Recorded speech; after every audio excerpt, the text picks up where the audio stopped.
मित्राला दिलं ट्रॅक्टर चालू आहे बघा, माझ्या संग झाला आज कांड.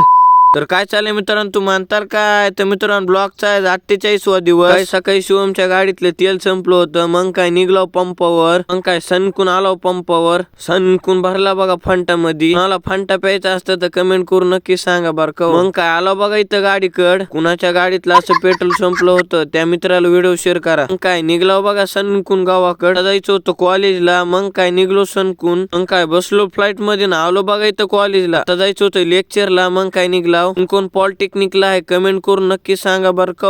पॉलिटेक्निक करणाऱ्या मित्राला व्हिडिओ शेअर करा. कॉलेज तर सुटलो होतं, आता जायचं होतं एअरपोर्टला. एअरपोर्टला गर्दीच नव्हती बघा. बसलो फ्लाईट मध्ये सनकून निघलो गावाकडे. आता जायचं होतं रानात. मग काय निघलो सनकून, जाताना असलं आदळू लागलं, हाडच बुगा बघा एकदा. नंतर आम्हाला चालवाय शिकू लागलो ट्रॅक्टर इथं. नंतर आम्हाला ट्रॅक्टर चालवायला का नाही कमेंट करून नक्की सांगा. आल्या आल्या कुटाणा झाला बघा इथं, बोटच फुटलं. ज्या मित्राला असं लागते त्या मित्राला व्हिडिओ शेअर करा. मग काय रप्पा रप बाटू कुपटाय चालू केलं बघा. आता जायचं होतं डुकरीन हिलती. मग डुकरीन बघाय निघलो आम्ही. डुकरीन तर काय नाही दिसली, पण डुकरींचा अड्डा दिसला. डुकरींचा अड्डा एवढा मोठा होता, बघायचं कामच नाही. कुणाच्या घरी किती म्हशी आहेत कमेंट करून नक्की सांगा बरं का. टाकायचे होते भारी मध्ये, मग काय टाकले रप्पा रप. तर मित्रांनो आता जायचंय गावाकड. तर मित्रांनो तुम्ही लाईक करा, शेअर करा आणि फॉलो करून लगेच टाका बरं का.